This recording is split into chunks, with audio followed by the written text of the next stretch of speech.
Last episode में हमने देखा था कि मास्टर के ने सारे डिसाइबल के सामने अपने स्पिरिट को अपेयर कर दिया था, जिसे देखकर सारे डिसाइबल एकदम से पागल हो जाते हैं। स्पेशली ये डिसाइबल जो पांडु का गला निचोड़ के अपने एक्साइटमेंट को जाहिर कर रहा था। तब सारे डिसाइबल अब मास्टर एल को अपना स्पिरिट दिखाने के लिए कहते हैं, जिस पर मास्टर एल भी अब अपने स्पिरिट को अपेयर कर देते हैं, जो कि एक रेड गेज लायन था। और इन दोनों स्पिरिट की लेवल डिवाइन स्टेज के हाफ लेवल पे थी, जिस पर अब दोंग्यू कहता है कि इतना पावरफुल स्पिरिट रखने के लिए हमारी लेवल कम से कम डिवाइन लेवल पे होनी चाहिए। तब लूशियन कहता है टेंशन मतलब एक दिन हम इससे भी पावरफुल स्पिरिट को होल्ड करेंगे। और अब मास्टर के कहते हैं ठीक है, अब तुम लोग अपनी अपनी टीम बना के इस फॉरेस्ट के अंदर जा सकते हो। याद रहे जिसके पास ज्यादा इसेंस होगा वही विनर होगा। तब लूशियन, क्विनविंग और दोंग्यू अपनी एक टीम बनाते हैं, जिस पर तभी यहाँ पे लियो आते हुए कहता है कि चाहे कुछ भी हो जाए लेकिन इस कंपटीशन को तो हम लोग ही जीतेंगे। तब लूशियन कहता है कि लियो, मैंने जहाँ जहाँ पे तुम्हें मारा था क्या वहाँ का दर्द ठीक हो गया है? जिससे सुनकर लियो बहुत ही गुस्से में कहता है कि तुम्हारी तुम्हें। तब एक लड़का लियो को रोकते हुए कहता है कि बॉस आप ये क्या कर रहे हैं, आपको तो बताइए कि हमारा प्लान क्या है। जिस पर अब लियो भी बिना कुछ कहे यहाँ से जाने लगता है और जाते हुए अपने मन में कहता है कि लूशियन बस तुम देखते ही जाओ कि आखिर इस फॉरेस्ट में तुम्हारे साथ क्या क्या होता है। और ये कहकर लियो अपने भाई ली के पास आ जाता है, जिस पर अब मास्टर के इस कंपटीशन को स्टार्ट कर देते हैं और सारे डिसाइबल सीधे इस फॉरेस्ट के अंदर चले जाते हैं। जिसके बाद अब सीन चेंज होता है और हम दोंग्यू को देखते हैं जो बहुत ही तेजी से इन बीस्टों से बच के भाग रहा था और ये सारे बीस्ट भी दोंग्यू को ही चेस करने में लगे हुए थे। तब इधर लूशियन कहता है कि सिस्टर क्विंग अब हमारी बारी है, जिस पर अब दोंग्यू 3 to 1 कहते हुए एक पेड़ की डाली से आके लटक जाता है। और तब क्विनविंग और लूशियन मौका देके इन सारे बीस्टों को मारना शुरू कर देते हैं और बस कुछ ही देर में इन सारे बीस्टों को यहीं पे ढेर कर देते हैं। तब इन बीस्टों से इनका इसेंस निकलता है, जिसे देखते हुए दोंग्यू कहता है कि अगर हम इसी तरह से इसेंस को कलेक्ट करते गए तो फिर हमें जीतने से कोई भी नहीं रोक पाएगा। तब लूशियन इन इसेंस को दोंग्यू को देते हुए कहता है कि इसेंस बहुत ही लो लेवल के हैं, हमें जीतने के लिए इससे भी पावरफुल बीस्ट के इसेंस की जरूरत होगी। जिस पर अब इधर हम ली को देखते हैं जो कि लूशियन को नजरें बनाए रखे हुए था। तब लियो पूछता है कि ब्रदर आखिर हम उन लोगों को सबक कब सिखाने वाले हैं? जिस पर ली कहता है कि बस राइट टाइम का वेट करो। और अब इधर हम इन लोगों को देखते हैं जो लूशियन के हाथ के बनाए हुए खाने को खाकर लूशियन की बहुत ही ज्यादा तारीफें कर रहे थे। तब मौका देखकर दोंग्यू पूछता है कि लूशियन, मैंने सुना है कि तुम अपर रिलम में ट्रेनिंग करने के लिए गए थे, इसीलिए क्या तुम हमें वहाँ के बारे में कुछ बता सकते हो? जिस पर लूशियन कहता है कि मैं जिस प्लेस पे गया था उसका नाम लिंक रोड था, एक ऐसी जगह जो पूरी तरीके से खतरों से भरी हुई थी। वहाँ पे मारना या मरना तो आम बात है, इसीलिए उस प्लेस पे सिर्फ वही लोग टिक सकते हैं जो वाकई में स्ट्रॉन्ग है। लेकिन एक दिन मैंने देखा कि बहुत सारे लोग एक लड़की का पीछा कर रहे थे और वो लड़की भी किसी तरह से अपनी जान को बचाते हुए उन लोगों को डॉच कर रही थी, मगर काफी इंजर्ड जाने की वजह से वो लड़की अभी लोगों से फाइट नहीं कर पा रही थी और वो लोग अब इस लड़की को मारने वाले थे। लेकिन किस्मत से उस वक्त मैं वहीं पे मौजूद था, जिसके बाद मैं बिना कुछ सोचे समझे सीधे उस लड़की को बचाने के लिए आगे आ गया और मैंने सक्सेसफुल उस लड़की की जान बचा भी ली। जिसके बाद मैंने अपनी बंद आंखों से उसके घावों को धोया और फिर उसका अच्छे से ट्रीटमेंट किया। लेकिन इतना सब करने के बाद वो लड़की मुझसे कह रही थी कि तुमने जो मेरे लिए किया है उसके लिए मैं तुम्हारी एहसानमंद हूँ, मगर अब तुम्हें भी मेरे हाथों से मरना होगा। तब ये सुनकर मैं काफी ज्यादा शौक हो गया और फिर उस लड़की को याद दिलाने लगा कि वो मैं ही था जिसने आज तुम्हारी जान बचाई है। जिस पर वो लड़की कहती कि हाँ मैं उसके लिए तुम्हारी शुक्रगुजार हूँ, लेकिन तुम्हें मरना भी पड़ेगा। तब ये सुनिए मैं काफी कंफ्यूज होते हुए उससे इसका रीजन पूछा,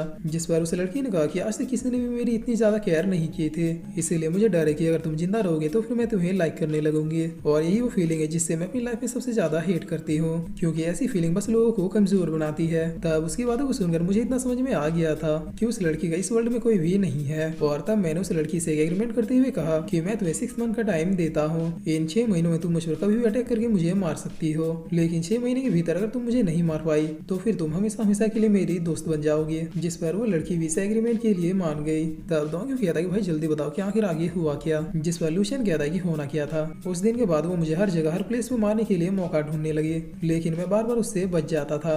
मगर फाइनली एक दिन उसने मुझे कैचअप कर ही लिया और फिर अपने स्वॉर्ड को मेरे गले में तनते हुए कहा कि मैं शायद जीत गई। तब मैंने भी इस बात से कोई भी इनकार नहीं किया और मैंने उसे अपना नाम बताते हुए कहा कि मेरा नाम लूशियन है और मैं मरने से पहले तुम्हारा भी नाम जरूर जानना चाहूंगा। लेकिन उसी वक्त किसी ने हमारे ऊपर अटैक कर दिया। तब मैं उस लड़की को बचाते हुए पत्थर के पीछे चला गया और फिर ध्यान से देखने लगा कि आखिर सबके पीछे है कौन। जिस पर ये लड़की अब मेरे जख्मों को छू के देखने लगी। तब मैंने पेन में काफी चिल्लाते हुए कहा कि क्या तुम पागल हो गई हो? लेकिन फिर मैंने देखा कि वो लड़की मेरे जख्मों को देख के रो रही थी। जिसके बाद मैंने उसे चुप कराते हुए इसका रीजन पूछा। तब उस लड़की ने कहा कि इन 6 महीनों में तुमसे जितना दूर होने की कोशिश कर रही थी तुम उतने ही मेरे करीब आते चले गए, इसलिए अब पता नहीं क्यों मुझे तुम्हारी फिक्र होने लगी है। जिससे सुनकर अब मैं क्या बोलूं ये मुझे कुछ भी समझ में नहीं आ रहा था। तब उसी लड़की ने मुझसे कहा कि चलो एक और एग्रीमेंट करते हैं कि आज से लेकर जब तक हम दोनों की लाइफ रहेगी तब तक तुम मुझे प्रोटेक्ट करोगे और मैं तुम्हें। और फिर उस लड़की ने मुझे अपना प्यारा सा नाम बताया जो कि रुओली था। तब लूशियन जैसे किसी लड़की के ख्यालों में खोया हुआ देखकर क्विनविंग और दोंग्यू बहुत ही ज्यादा हंसने लगते हैं। जिस पर तभी लूशियन अब खड़ी होती हुई कहता है कि रुओली बस तुम मेरा वेट करो,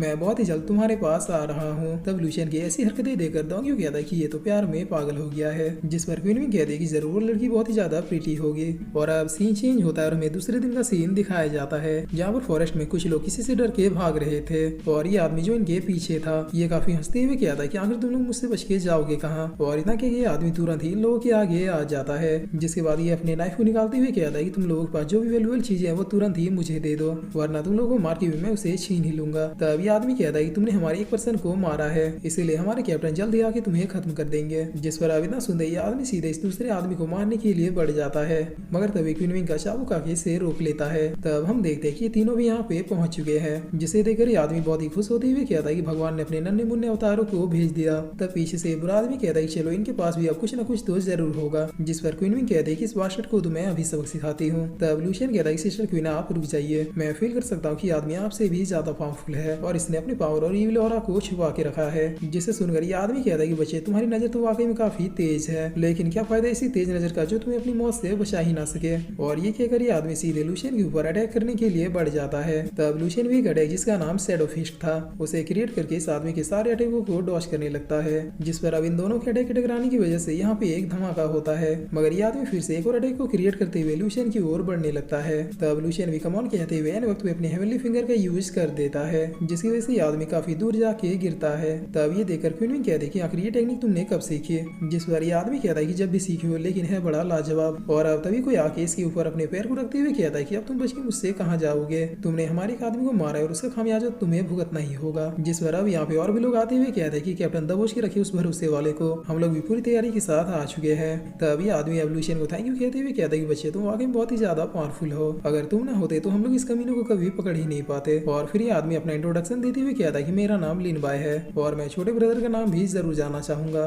तब लूशियन भी अपना नाम बताते हुए कहता है कि मेरा नाम लूशियन है और हम तीनों नॉर्थम सेक्ट से बिलोंग करते हैं। जिस पर ये आदमी अब बहुत ही खुश होते हुए कहता है कि लूशियन चूंकि तुमने हमारी हेल्प की, इसलिए मैं तुम्हें ऐसे खाली खाली थैंक यू नहीं कहना चाहता, अगर तुम चाहो तो तुम्हें जेड स्पिरिट फ्रूट्स भी मिल सकते हैं। तब इस फ्रूट का नाम सुनते क्वीन विंग बहुत ही एक्साइटेड होते हुए कहती है कि क्या तुम्हें पता है कि वो पेड़ कहाँ पे है, क्योंकि एक बार जेड स्पिरिट फ्रूट को फलने में टोटल 1.5 साल का समय लगता है, इसीलिए वो फ्रूट रेयर होने के साथ साथ कल्टीवेशन के लिए भी बेस्ट है। जिस पर लिन बाय कहता है कि मुझे पता है कि वो ट्री कहाँ पे है, लेकिन मैं पहले ही क्लियर करना चाहता हूँ कि उस पेड़ के आसपास बहुत सारे बीस्ट हैं जो उस फ्रूट उस पेड़ की रखवाली करते हैं और उनकी लेवल डिवाइन स्टेज पे भी हो सकती है। तब ये सुन के लूशियन कहता है कि ब्रदर लिन बाय आपको टेंशन लेने की जरूरत नहीं है, आप बस रास्ता दिखाइए कि वो ट्री कहाँ पे है। जिस पर लिन बाय वेरी गुड कहते हुए लेट्स गो कहता है। जिसके बाद ये लोग चोरी चोरी छिप छिप के उस पेड़ के पास जाने लगते हैं और अब लिन बाय अपने लोगों को इशारा करते हुए कहता है कि स्लीपिंग गैस को अभी रिलीज करो, क्योंकि हम लोगों से बस 200 मीटर की दूरी पे वो बीस्ट मौजूद है। तब लिन बाय की आदमी तुरंत ही यस कैप्टन कहते हुए यहाँ पे स्लीपिंग गैस को रिलीज कर देते हैं, जिसके रिलीज होते ये बीस्ट तुरंत ही बेहोश होने लगते हैं और जो नहीं बेहोश होते उन्हें ये लोग मार मार के बेहोश कर देते हैं। जिस पर अब लिन बाय कहता है कि मैंने सोचा नहीं था कि ये इतना आसान होगा। तभी लूशियन को कुछ बहुत ही अजीब फील होता है और फिर लूशियन चिल्लाते हुए कहता है कि सब लोग केयरफुल हो जाओ। जिस पर अब यहाँ पे हम देखते हैं कि एक जायंट मंकी वेस्ट आ जाता है